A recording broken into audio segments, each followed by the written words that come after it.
اعوذ باللہ من الشیطان الرجیم بسم اللہ الرحمن الرحیم۔ حضرت محمد بن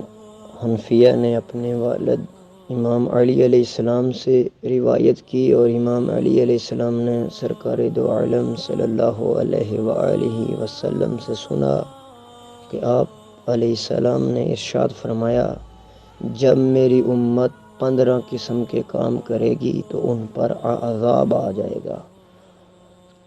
پوچھا گیا، یا رسول اللہ صلی اللہ علیہ وآلہ وسلم، وہ کون سے کام ہیں؟ آپ علیہ السلام نے فرمایا، جب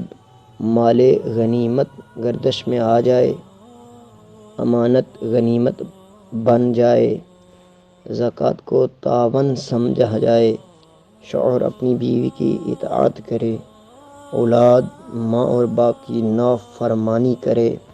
لیکن اپنے دوست سے وفا کرے،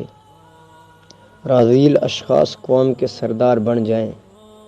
لوگ ان کے شر سے بچنے کے لیے ان کی عزت کریں، مساجد میں آوازیں بلند ہونے لگیں، ریشم پہنا جائے، لڑکیوں کو تعلیم یافتہ بنایا جائے، سرنگی بجائی جائے، اس امت کے آخری لوگ امت کے پہلے لوگوں پر لعنت کریں، تو اس وقت سرخ آندھی زمین کے دھنسنے اور مسخ ہونے کا انتظار کرو۔